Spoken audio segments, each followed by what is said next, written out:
और सुनो, ज्यादा सुनना है तो अपने पिता के पास चलिए। अब दौड़े दौड़े, अब इनसे रहा नहीं गया, दौड़े दौड़े आए, अपने पिताजी के चरणों में गिर कर के बोले, पिताजी मुझे कृष्ण कथा सुनाइए, भागवत सुनाइए। महर्षि वेदव्यास ने सोचा, मेरा पुत्र आ गया है, लेकिन भागवत को पढ़ने का प्रथम अधिकारी कौन है? जिसने काम को जीता और क्रोध को जीता। ये दो हमारे जीवन के महान शत्रु हैं। कौन? काम और क्रोध। तो जहां काम तहां राम नहीं, और जहां राम नहीं काम। जिस हृदय में पहले काम बैठ जाएगा वहां राम को आने में संकोच लगता है, और जहां पहले हमने राम को बिठा लिया वहां काम कभी आ ही नहीं सकता। इसलिए सुखदेव ने काम को जीता है कि नहीं, क्रोध पर विजय पाई है कि नहीं, इसकी पहले हम परीक्षा ले लें। और एक बात बताऊं, एक होती है परीक्षा, एक होती है समीक्षा, और एक होती है प्रतीक्षा। समीक्षा, परीक्षा और प्रतीक्षा। अगर भगवान की करनी है तो केवल समीक्षा नहीं करनी है, परीक्षा नहीं करनी है। अगर भगवान की करनी है तो केवल प्रतीक्षा करनी है, और अपनी करनी है तो केवल समीक्षा और परीक्षा करनी है। बोल वृंदावन बिहारी लाल। क्यों? ब्रह्मा जी ने परीक्षा लिया, सब जानते हैं क्या हुआ। माता सती ने भी परीक्षा लिया, सब जानते हैं क्या हुआ। इसलिए भगवान की करें तो केवल प्रतीक्षा करें, और अपनी अगर करनी है तो समीक्षा और परीक्षा करें। तो जरा देखें कि क्रोध पर विजय पाई है कि नहीं, इनकी परीक्षा कैसे ले। हालांकि मैं तो जानता हूं कि सुखदेव ने काम क्रोध को जीता है, लेकिन यदि संसार से कहूं कि मेरे बेटे ने काम और क्रोध को जीता, लोग कहेंगे सब अपने बेटे को, कोई काना थोड़ी कहेगा, कहावत। कोई कहेगा क्या क्या मेरा बेटा गड़बड़ है, तो बोले बहुत बढ़िया है, वो तो एमएलए कर रहा है, भगवान जाने क्या क्या रिक्शा चला रहा है, एमएलए है। हालांकि मैं जानता हूं सुखदेव ने काम क्रोध को जीता है, लेकिन यदि मैं संसार से कहूं मेरे पुत्र ने काम क्रोध पर विजय पाई है, तो लोग कहेंगे कि अपने पुत्र को स्वयं इतना बढ़ावा दे रहे हैं। हाँ, एक बात हो सकता है, अगर राजा जनक यदि कह दें कि सुखदेव ने काम और क्रोध को जीता है तो सब जान जाएंगे। जनक महाराज बड़े प्रतापी सदगृहस्थ संत हैं। सज्जनों, सुखदेव 4 अंगुल की लंगोटी भी अपने शरीर पर नहीं पहने हैं, दिगंबर हैं, 16 वर्ष की उम्र है, चौड़ा वक्षस्तर है, लंबी भुजाएं हैं। और इधर सूचना भी भेजवा दिया वेदव्यास ने पहले जनक जी के पास कि देखो आप थोड़ा सा परीक्षा लेकर के देखें, क्योंकि संसार के लोग तो कहेंगे कि अपने बेटे की बड़ाई सभी करते हैं, अपने बेटे से नहीं बताया। बोले पहले जाकर के जनक जी के पास शिक्षा दीक्षा ग्रहण करो, हैं? फिर हम तुझे ये मंत्र देंगे। पहले जनक जी के पास जाओ, कुछ पढ़ाई करके। जनक महाराज के द्वार पर जाकर के पहुंच गए हैं सुखदेव जी, और व्यास जी ने समाचार पहुंचा दिया कि मेरा पुत्र आ रहा है, इसकी परिचय ले लेना, इसके मन में क्या है क्या नहीं है, इसने मन को जीता है कि नहीं।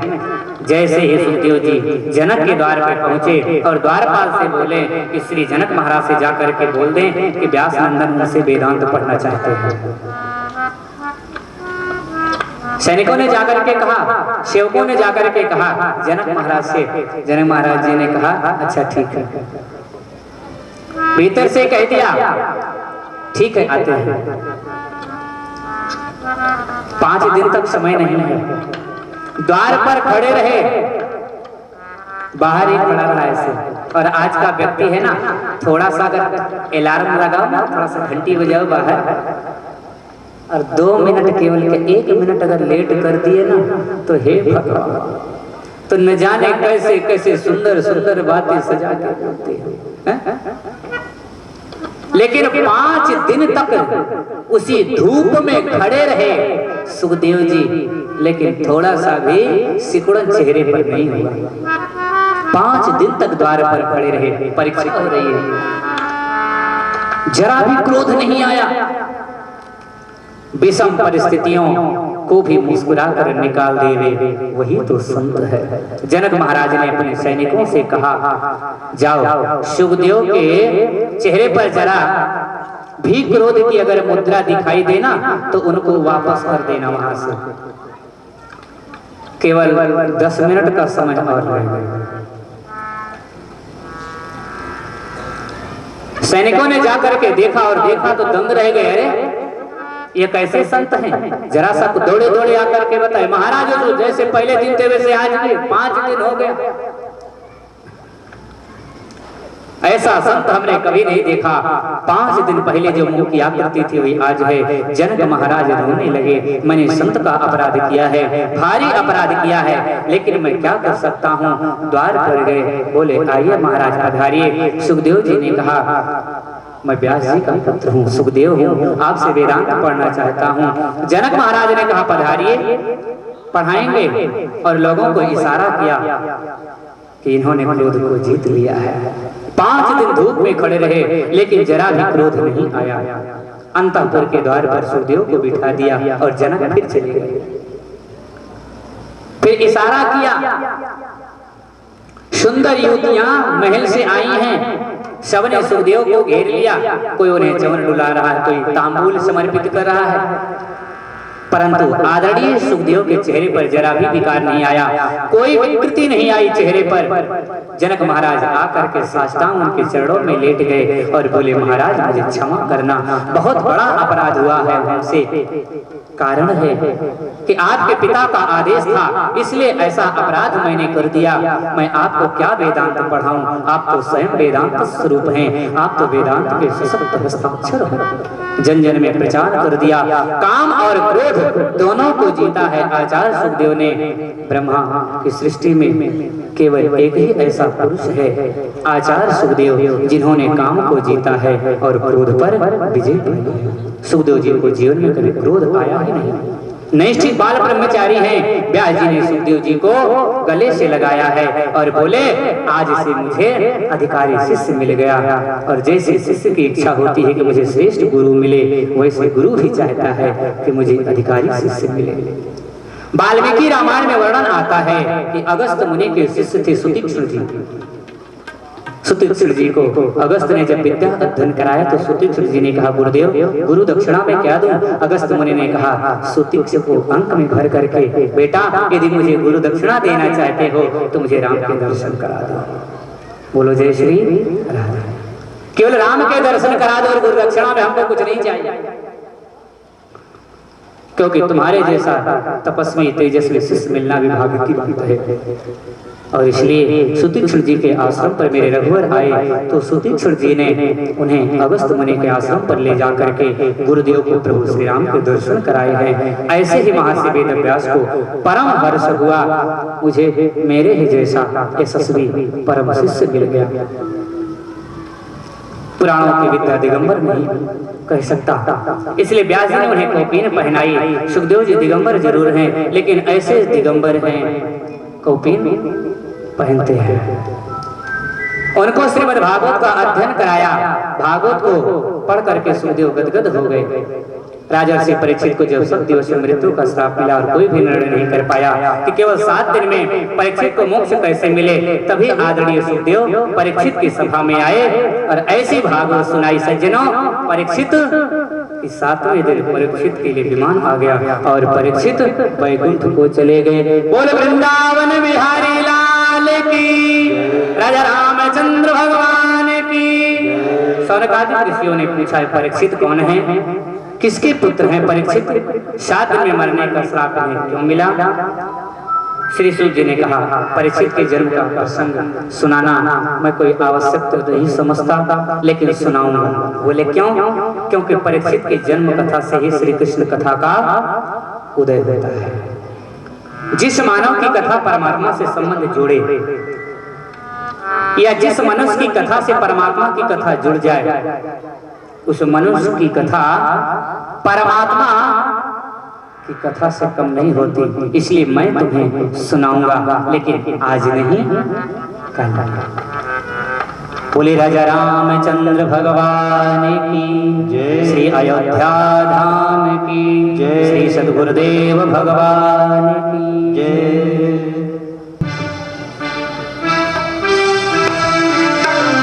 आइए 2 मिनट भगवान नाम संकीर्तन करते हैं। इधर आरती की तैयारी हो रही है और आरती हम सब करते हैं।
एक माइक उधर से ले लो ना, उधर से एक माइक ले लो।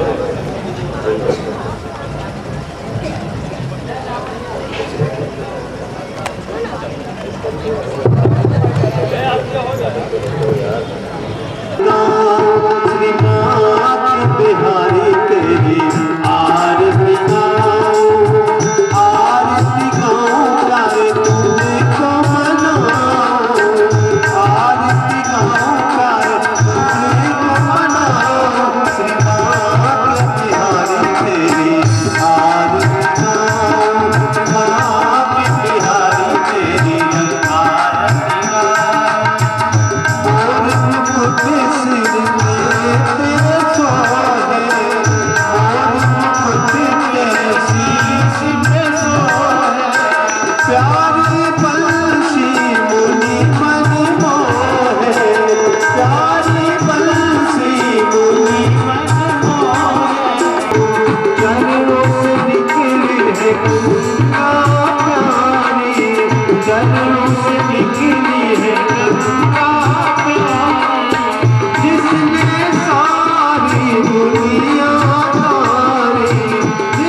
शीतलीकरणं स्मैरेवाभिवन्दनं नारारतिग्रहणं मन्त्रपुष्पाञ्जलि।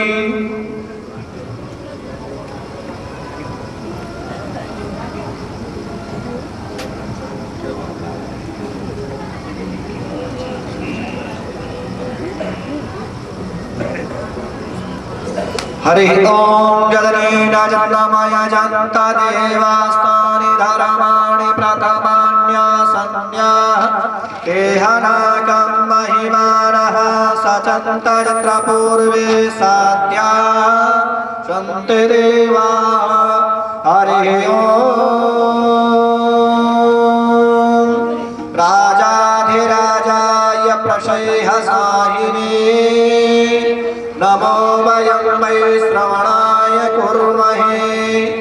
सभे कामाः राज्यं वैराज्यं पारमेष्ठ्यं राज्यं महाविश्लोकोऽभिगीतो मरुतः परिवेष्टारो मरुतस्यावसङ्गृहे आविक्षितस्य कामप्रेर विश्वे देवा सभासदैते हरिः ॐ विश्वातस्य क्षोरुतपिडवातो मोघापिडवातो बाहुरुद्धा विश्वातसपाताय विद्महे वक्रतुण्डाय धीमहि तन्नो दन्ते प्रचोदयात् हरिः ॐ नारायणाय विद्महे वासुदेवाय धीमहि तन्नो विष्णुः प्रचोदयात् हरिः ॐ महालक्ष्मी च विद्महे विष्णुपत्न्यै च धीमहि तन्नो लक्ष्मी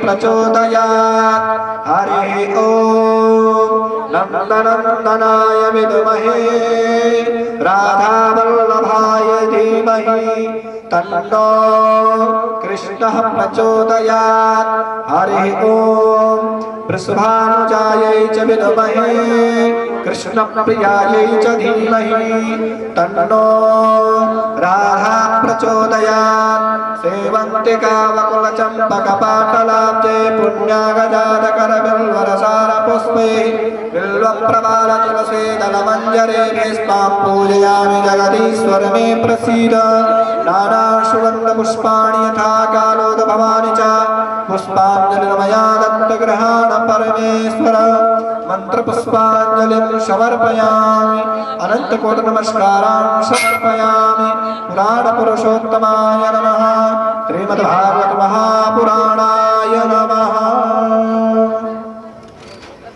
बोले श्री सद्गुरुदेव भगवान की आज के आनंद की जय जय श्री सीताराम नमः पार्वती पतये हर हर महादेव। टाइम का विशेष ध्यान रखें, टाइम से कथा में आए तो और आनंद आवे, टाइम का विशेष ध्यान रखें और आनंद से कथा का श्रवण करें और लाभ भी उठाएं। जय श्री राम।